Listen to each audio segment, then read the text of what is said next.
before I invite Irene to talk from her practical experience as a nurse in a large hospital in Sacramento, USA, I would like to bring a few thoughts, not too long, maybe 10 minutes, about what keeps us busy. Why do we arrange these talks now with you? What do we want to share?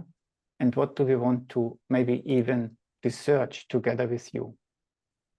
And the whole program somehow developed out of our so-called ABSR stress release courses, activity-based stress release courses, which Harald Haas, a psychiatrist in Bern in Switzerland, and I developed together.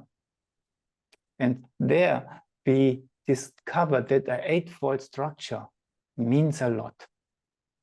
And there are also these mindfulness-based stress reduction courses known all over the world, used widely in hospitals, which also follow an eightfold structure.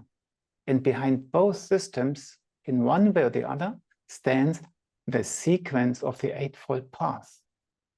7, 8 different ways of connecting with the world in different levels, with different attitudes, with different body experience, maybe even. And then you discover that there's this theme of high sensitivity around. Yeah? It discovered the 70s, and then, yeah, more and more research done.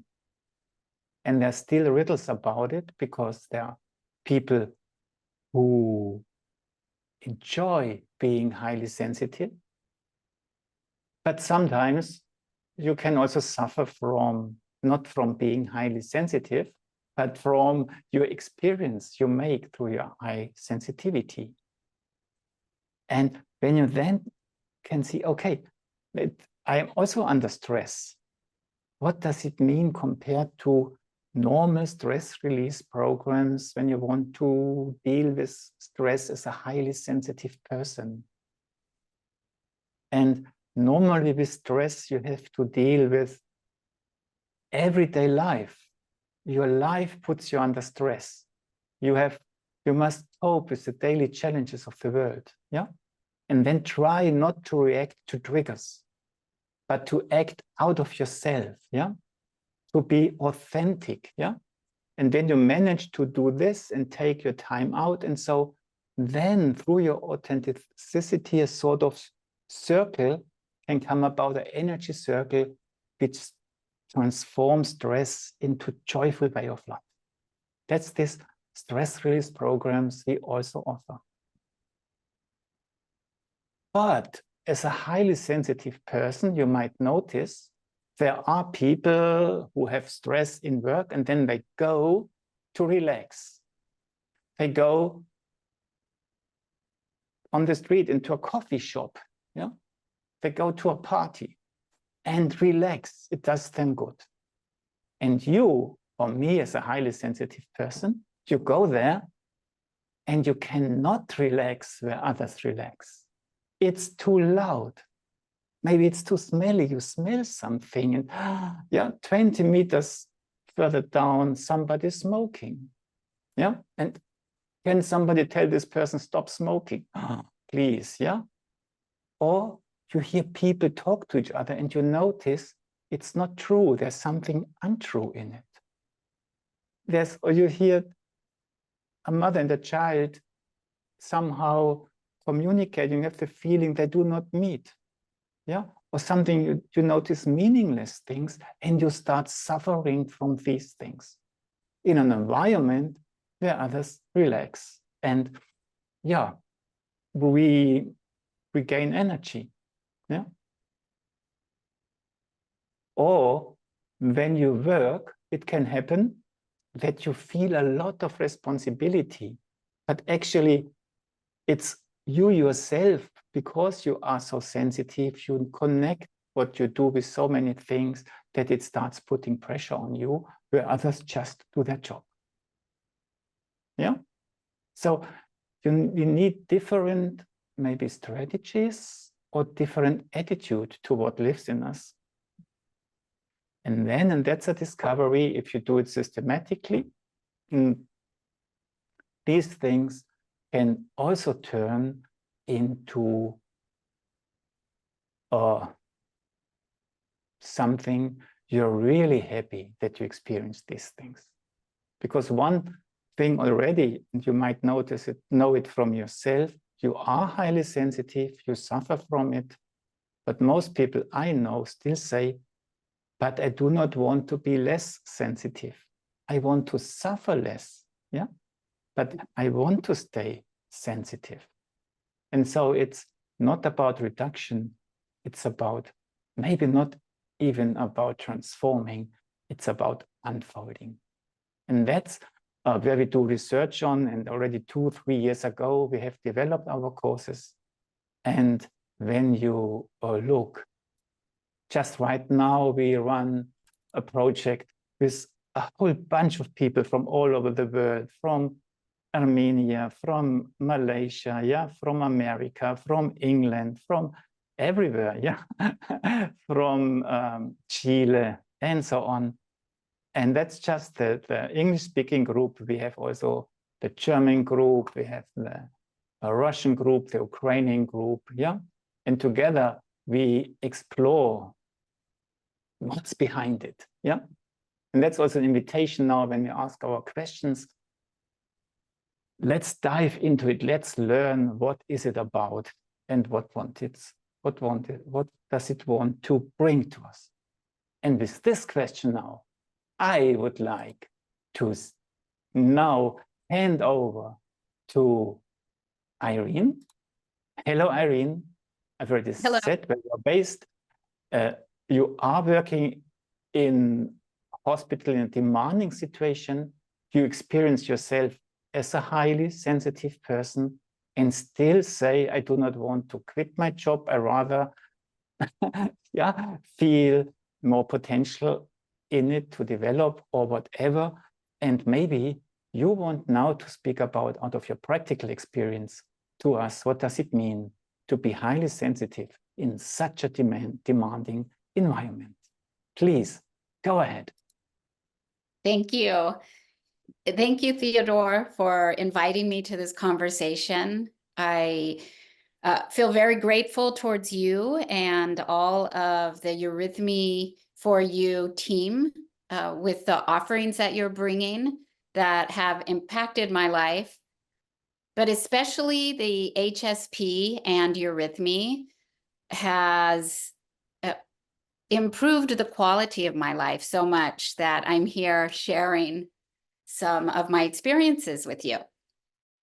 And I want to thank the translators. That's so exciting to be able to speak to people in languages that I don't share.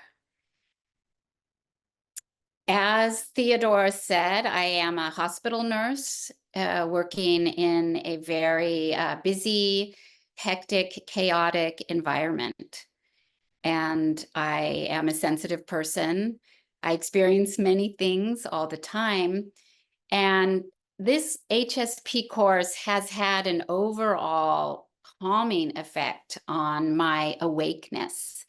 And that calming effect has opened doors. And I like how Theodor said this unfolding through the 8 steps of the HSP course. It's presented in 8 modules, and the first 4 are coming in, and the second 4 are going out.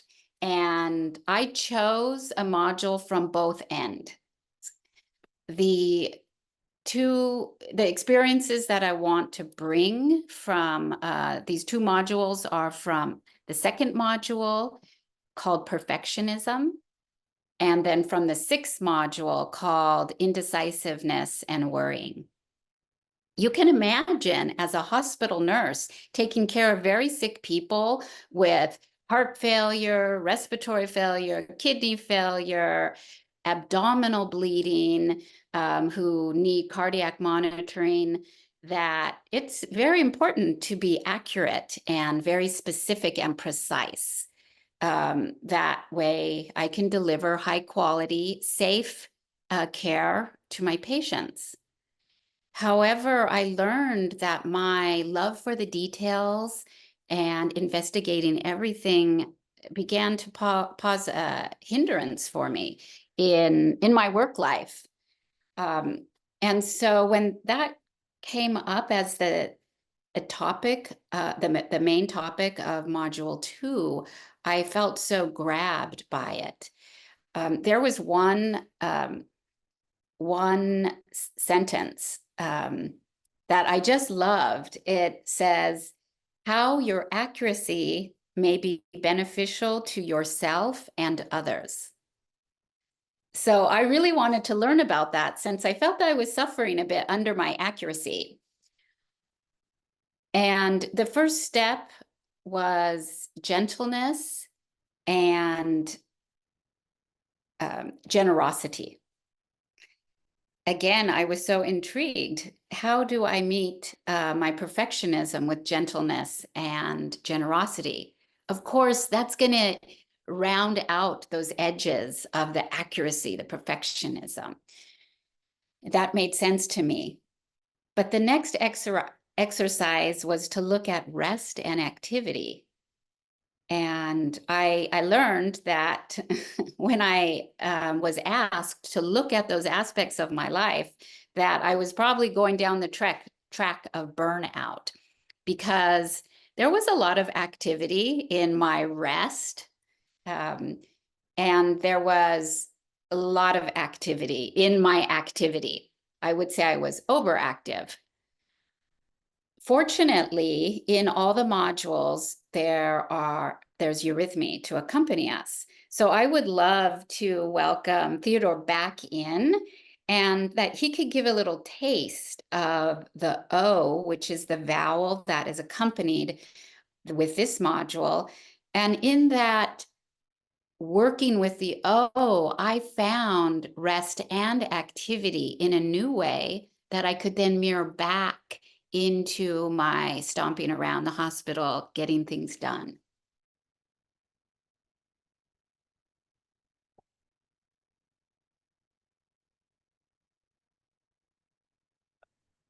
I can give it a try. Irene, thanks for inviting me back. And what you have just mentioned is, the idea is you want to deal with our perfectionism, which somehow can limit us in our, connecting to what is there. And the idea is that we do not work directly on it, but we do some different things. For example, what you have just said, observing when am I active and when am I resting? Yeah, and just giving these observations a certain place during this time. And then observing these things miraculously changes something on this other question. Yeah, that's what you, I think, described. And then it's accompanied by the O gesture. And for those of you who do not know it, I just explain a little bit and we can try together. So I just show you my room. And those of you who want to participate, just trying something out, can either stand up or just doing it sitting. It doesn't need much, but I stand up that you can see that the whole body is engaged and not just the arms. Yeah, even if I only move my arms, I feel it everywhere. And the O gesture is that you bring your hands in front of your heart. And in Eurythmy, you call all movements according to sounds, which I can explain later, another time. But you try to use your heart forces. So you create somehow a circle from out your heart in front, as if you would embrace someone with love. Yeah. And the first thing is that somehow you try to feel something in your heart, and the arms just follow. And when you do this, you will notice, I tend to lose myself. I love you, and yeah, it takes me long. That's the normal situation. I love you, and the person you embrace, yeah, it's okay, but like this. And the art now is that this going out brings you back towards yourself. Yeah, that love you give somehow also nourishes you.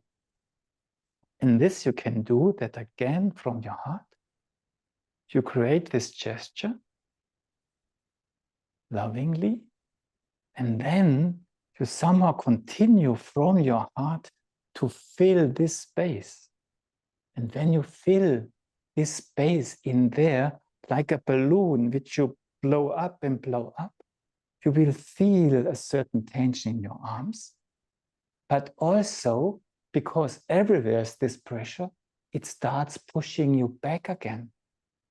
And you feel that going out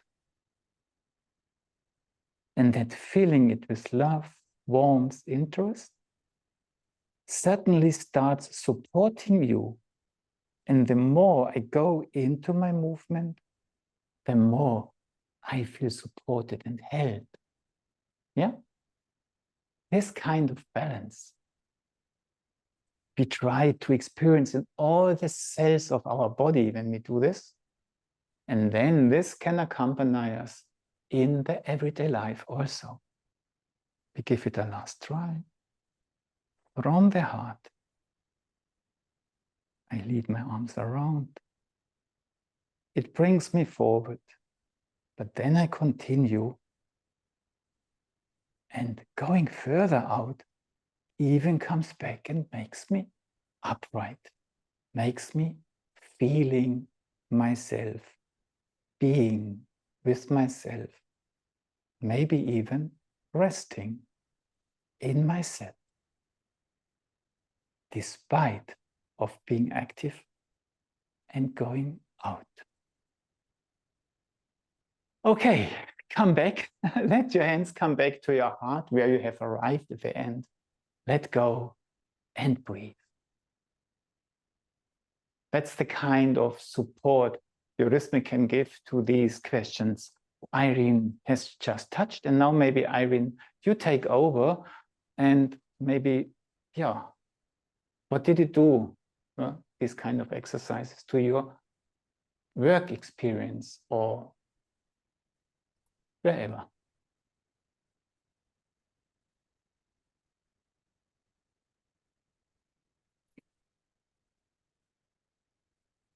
This work with this module of perfectionism helped put some warmth into my, as I mentioned, striving for accuracy. There's a lot at stake. There's patients' lives at stake.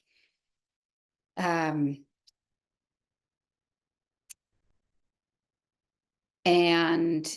it helped me slow down. You know, we in my hospital, we work 12-hour shifts. So we're there at 6:45 a.m. and we finish at 7:15 p.m. There's so much work to do. About 5 o'clock, even though you've been working since 6:45, you can have the feeling you wish there was 5 more hours to finish everything you need to do in these last 2 hours. But working with my awareness of rest and activity, that helped me find the rest in the activity and the activity when I rest.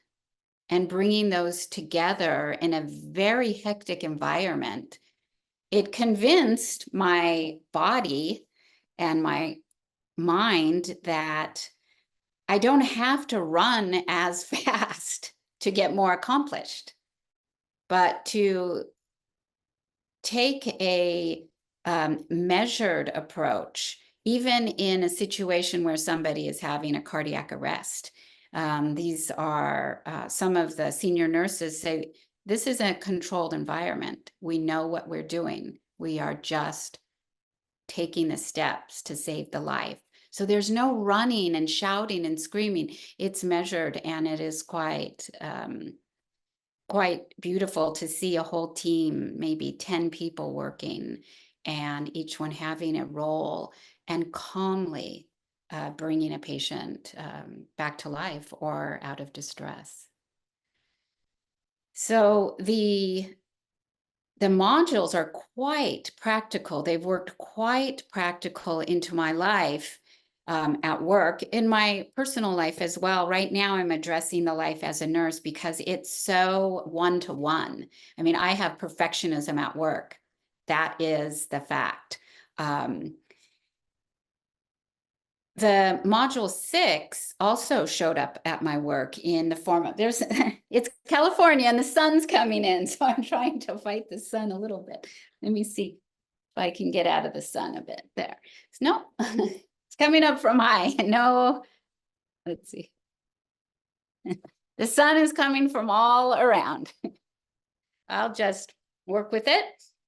So in module 6, indecision and worrying, you would think you should not be indecisive as a nurse, but we care for our patients, and there is the natural human worrying about a patient's life, about the families that we care for also who are surrounding the patient. Indecision can come about from very favorable qualities such as caution and contemplation, thinking about what to do for these patients. So I have been recognized for my caution, for measuring my decisions on the one hand. On the other hand, I was not able to move forward in my career in a different position in my hospital because I was too cautious. And in a discussion about my attributes that can contribute to this new position, although I was told many things are there, but my concern for the patient could look like worrying and also come up as indecision, which that is not the qualities that, those are not the favorable qualities, even though they're founded on positive attributes. So how do I reconcile this? You know, it was a big disappointment in my, a moment in my life. However, bigger than this disappointment was the awareness that I received and that I needed from my peers, my superiors and peers, that this is something they asked me to change, to work with. And fortunately, the module right there, indecision and worrying, was exactly one of the modules that we were working with. So there I felt that they wrote this course for me, but they don't know my manager, so somehow it worked out. The exercise that surprised me of working with indecision and worriness is conscientiousness, the listening to the voice of the heart. And I could understand that that voice of the heart could get lost in all the tasks we do throughout the course of a 12-hour shift to save lives, to work also with the chronic conditions of our patients. So how am I to bring my heart into my decision making? A little anecdote from my early days of as a nurse, I asked a nurse with 25 years experience. So now that I'm fully trained and I have responsibility for my patient group, what happens when I walk into the room and the patient's health is declining rapidly, that something is failing? They are maybe agitated, they're losing their consciousness, their blood pressure is sinking to critically low. What do I do when I'm faced with that? And I was very surprised that this senior nurse did not tell me which instruments to grab, who to call. He said to follow your heart. The first thing to do is to follow your heart. And I was absolutely shocked. And I thought, well, what's my heart going to do when my patient's life may be slipping away? And he said, you will learn what I mean. This module helped me with that. It is really the heart that helps us make a decision. We can have all the information, and I did find myself often with all the technical information that a nurse needs to solve the problem that is right in front of me.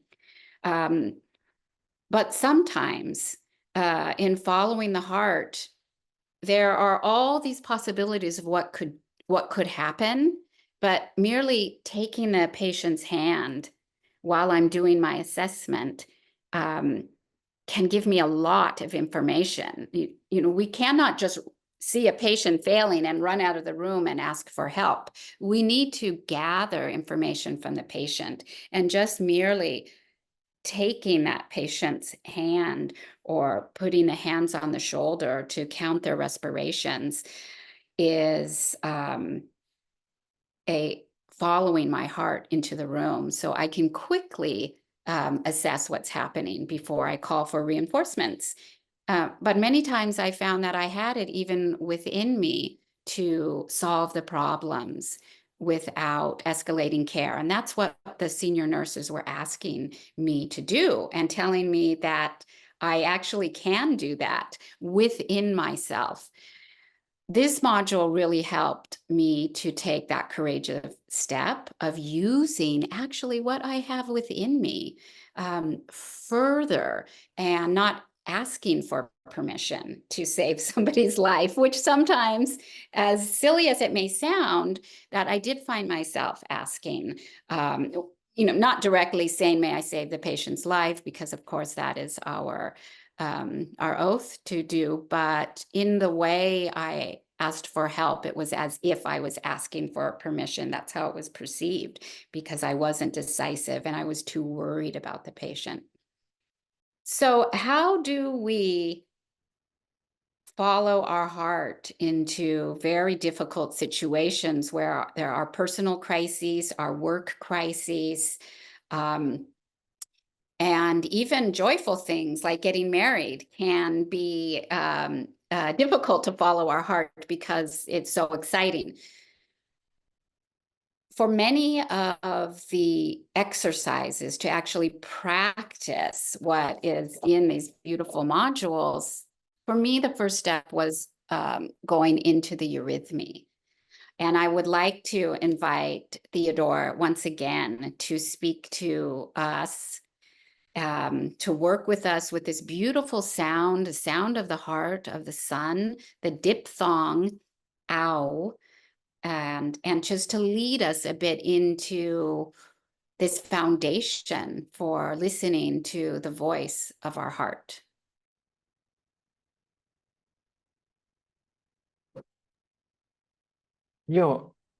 Thanks, Irene, for this beautiful words and impressive descriptions. And when you say, what can Eurythmy do? Then that's just, it wants to support what you speak about.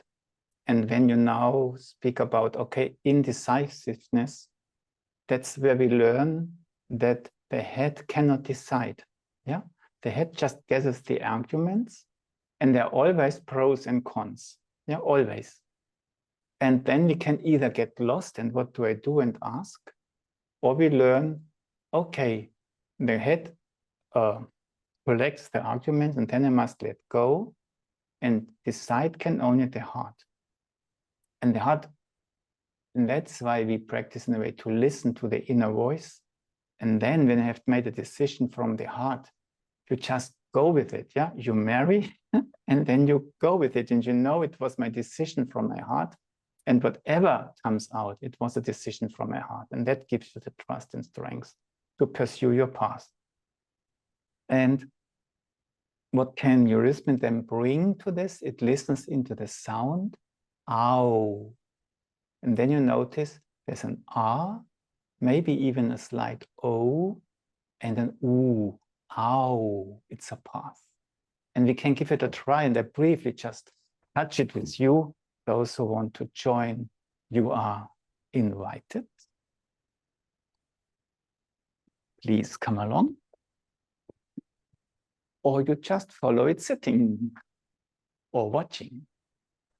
And the principle of the R is you start at your arms, at your heart, and you just open the arms in order to receive. So again, everything in Eurythmy is to arrive at yourself. So when I open, it's not about I want to lose myself. I invite that something can come in. And this even brings me back on the heels, and I feel the ground on which I stand. Yeah, that's towards me. The ooh, and the ow is the contradiction. Decision making is about contradiction. So when you do from your heart a parallel gesture forward to you, I point to you, I can maybe lose myself if I overdo it. It brings me on my toes. Yeah. Ooh, you, so nice to see you. And the ow means both at the same time. I have an ah, yeah, and I feel coming towards me. I feel my heels. I have a ooh from my heart. I stream towards you. Yeah, I nearly lose myself.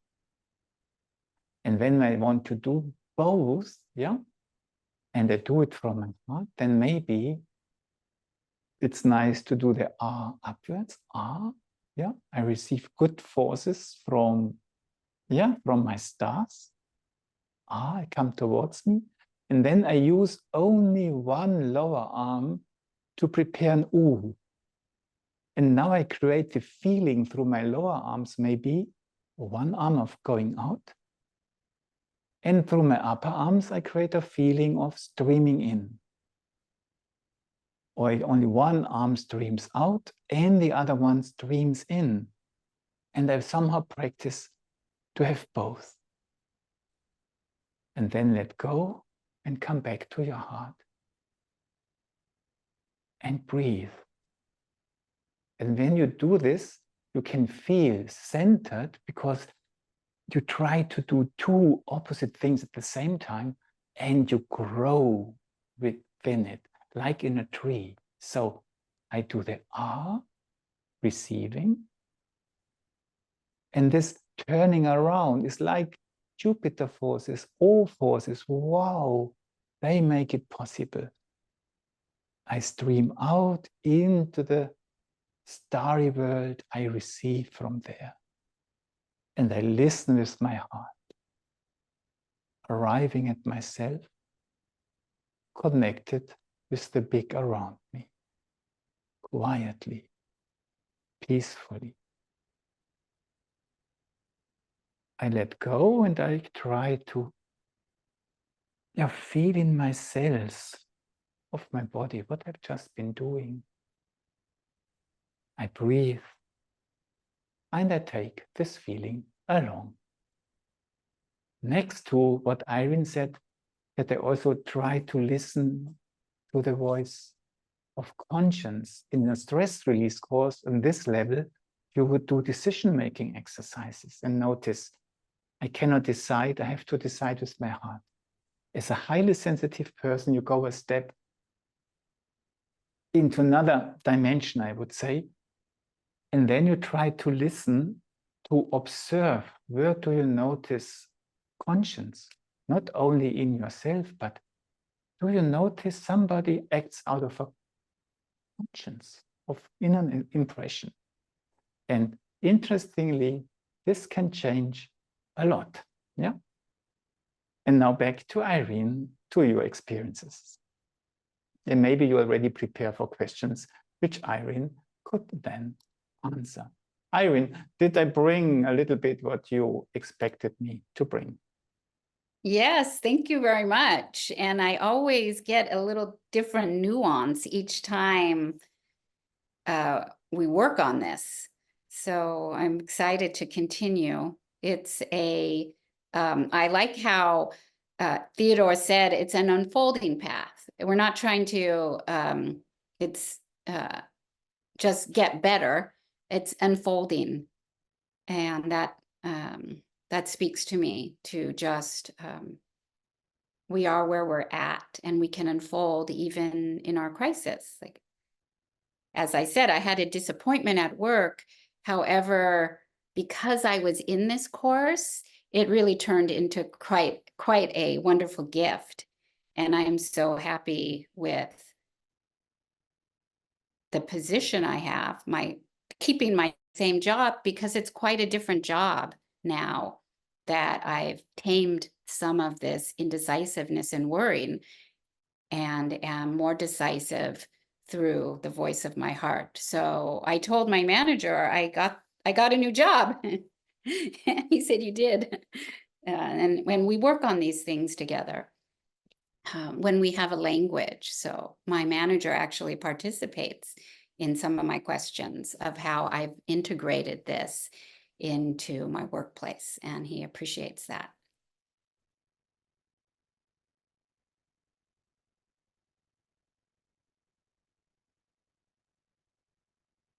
Irene, we had a discussion before when we were preparing, and I was asking you what you do a wonderful, challenging job.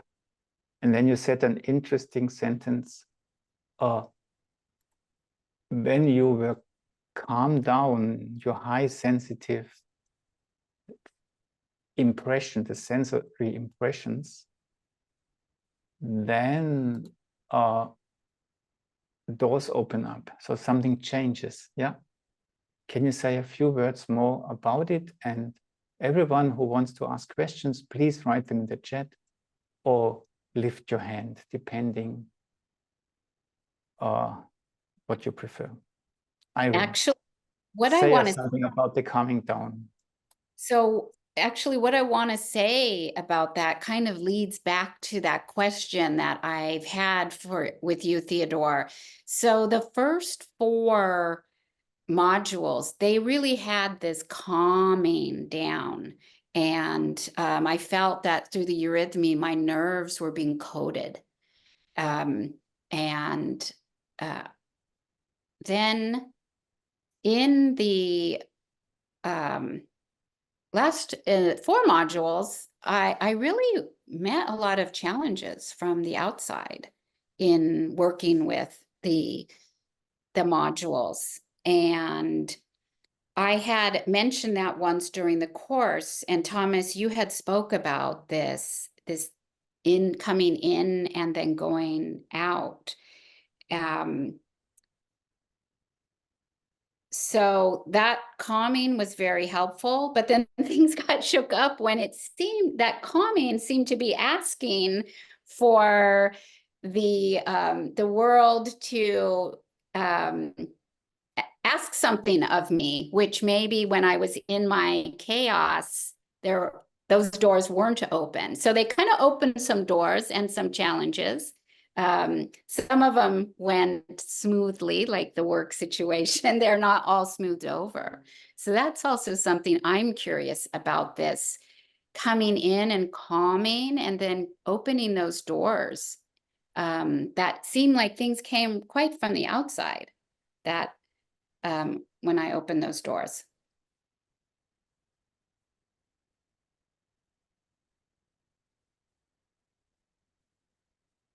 I know that there are some nurses in the audience. Yeah, because I know a few of you. Does it make sense for you what Irene says? That in such a demanding, quick, technical environment, high sensitivity can even become maybe not a tool, but a means to even feel. I don't know, how would you say, even feel more happy? Or how would you put it, Irene? I would say greater job satisfaction, greater quality of work life, and more helpful, ultimately more helpful with to the patients and our families, families of the patients, to be truly of service, opening doors to do that service, that we all come into the medical field to do that service.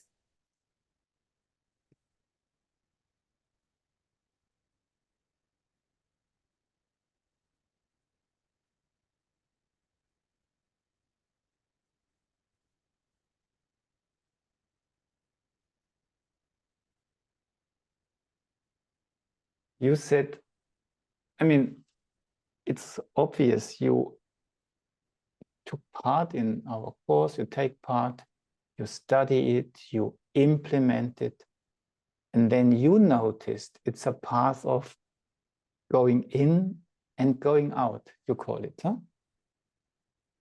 And at the same time, the funny thing is that we in the course, the last modules is not, it's observe compassion, observe conscience, observe astonishment, which I would say that's going more inward. I'm now challenging you, Irene. Yeah? And you say it's going outward. How do you connect this kind of practice with your experience? I would say simply because that's how I experienced the my relationship to work. In that first 4 modules, something in me became calmer and quieter in the workplace, in the hospital halls. And then in continuing with that second part, suddenly there was things being asked of me.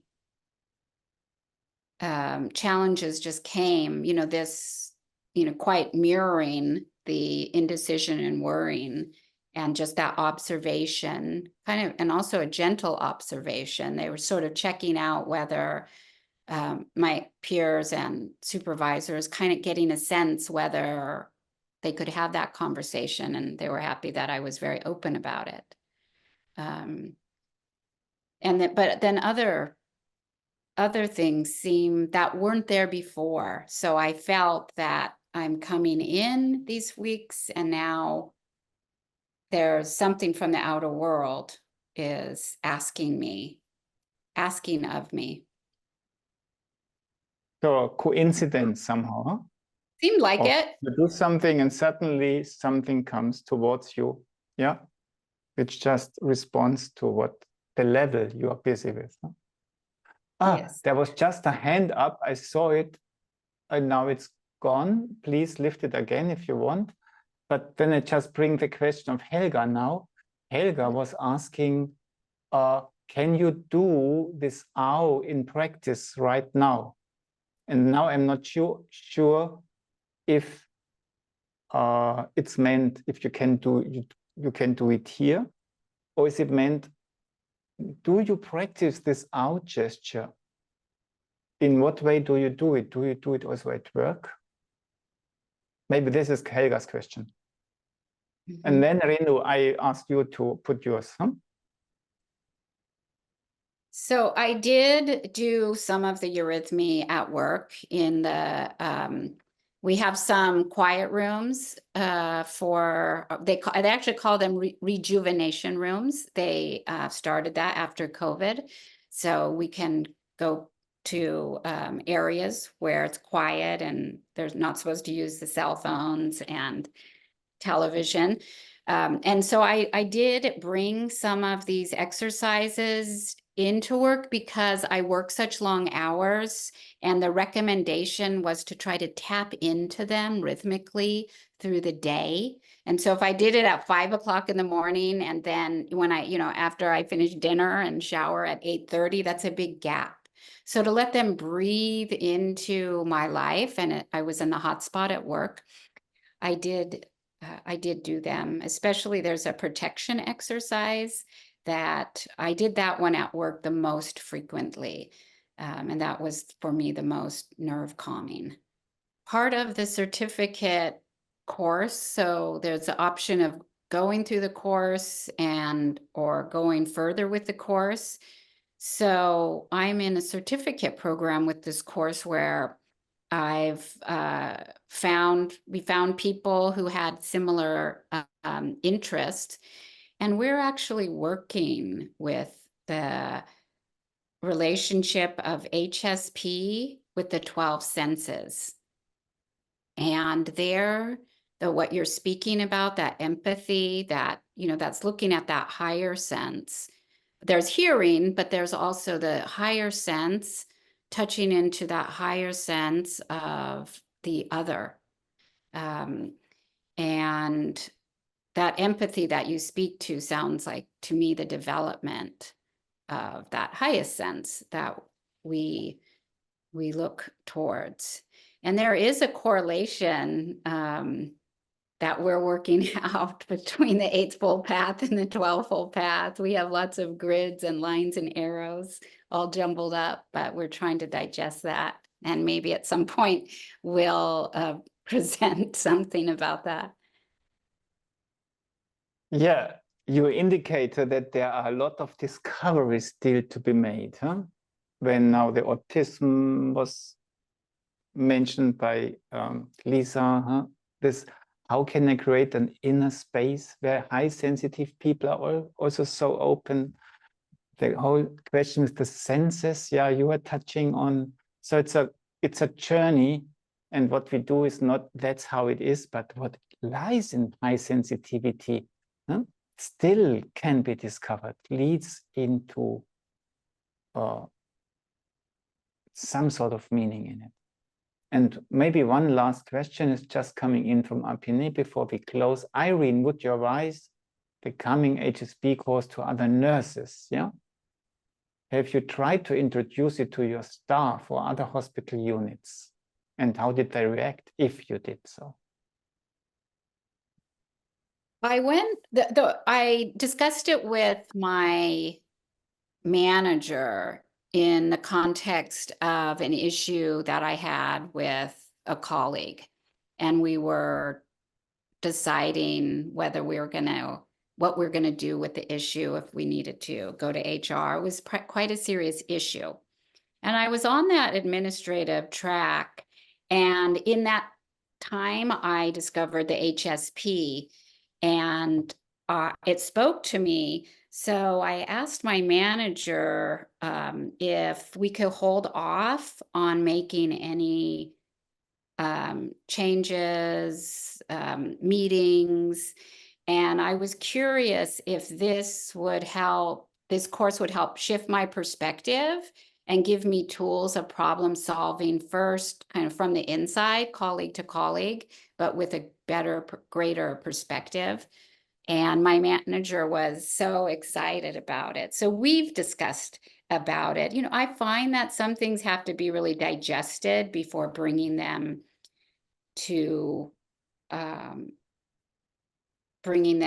because it's still tender with me to be calm. I'm still working it out. So I can't quite sell it to see in a way, in a hospital setting, but to truly try to be the change. But I have a lot of colleagues who are very calm, and so and some of them, it's just like 25 years of being a nurse. You've seen everything, and I admire that.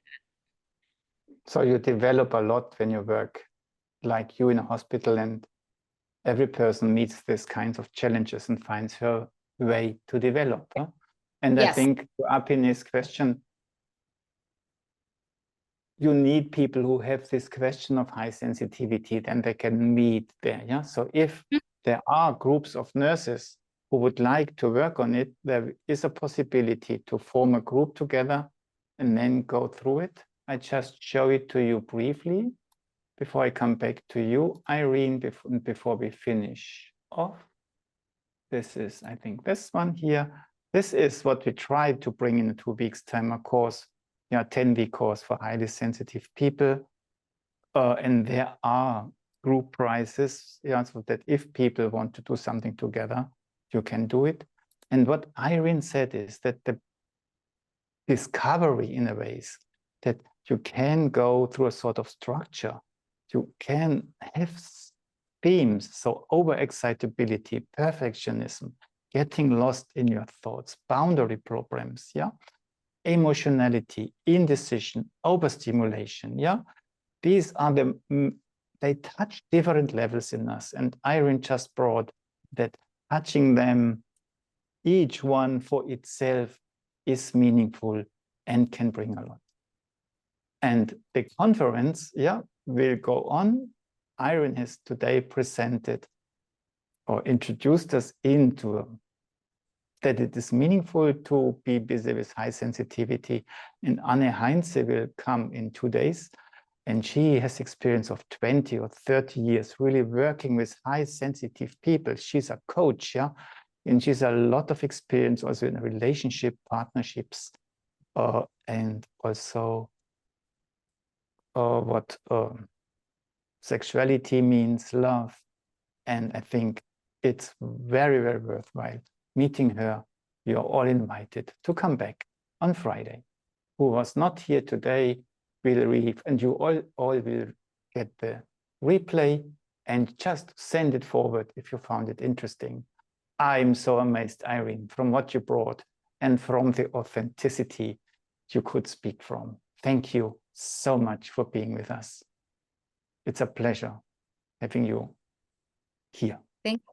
Thank you very much for inviting me. And thank you, everybody, for your attention and listening to what I had to share. I welcome you to participate in this course. It truly is a moment of unfolding and meeting others on the path together. Thank you. Thank you, Irene. Thank you, everyone, for being here, supporting through your being here the search, the research on this question of high sensitivity, discovering. It's a worldwide community working on these questions, and we just bring little droplets to it. And it's a pleasure to touch these questions.